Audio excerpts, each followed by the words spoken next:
ನಾಗರ ಪಂಚಮಿ. ನಾಗರ ಪಂಚಮಿ ಹಿಂದೂ ಧರ್ಮದಲ್ಲಿ ಆಚರಿಸಲಾಗುವ ಒಂದು ಹಬ್ಬ. ಈ ಹಬ್ಬವನ್ನು ಶ್ರಾವಣ ಮಾಸದ ಶುಕ್ಲ ಪಕ್ಷದ ಪಂಚಮಿಯಂದು ಆಚರಿಸಲಾಗುತ್ತದೆ. ಇದು ಅಣ್ಣ ತಂಗಿಯರ ಪ್ರೀತಿ ಮತ್ತು ಬಾಂಧವ್ಯವನ್ನು ಸೂಚಿಸುವ ಹಬ್ಬವಾಗಿದೆ. ನಾಗದೇವರಿಗೆ ಹಾಲನ್ನು ಅರ್ಪಿಸಿ ಪೂಜಿಸುತ್ತಾರೆ ಮತ್ತು ಹುತ್ತಗಳಿಗೆ ಹಾಲು ಎರೆಯುವ ಸಂಪ್ರದಾಯವೂ ಇದೆ. ಕೆಲವು ಕಡೆ ಜೀವಂತ ಹಾವುಗಳನ್ನು ಪೂಜಿಸುವ ಪದ್ಧತಿಯೂ ಇದೆ.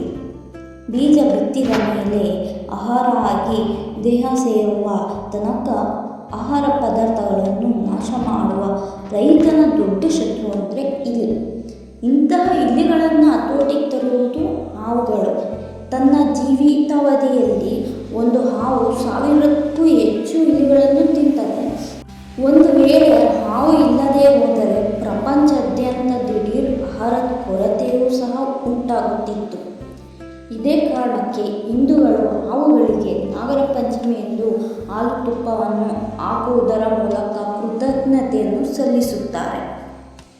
ನಾಗದೇವತಾ ಪೂಜೆ.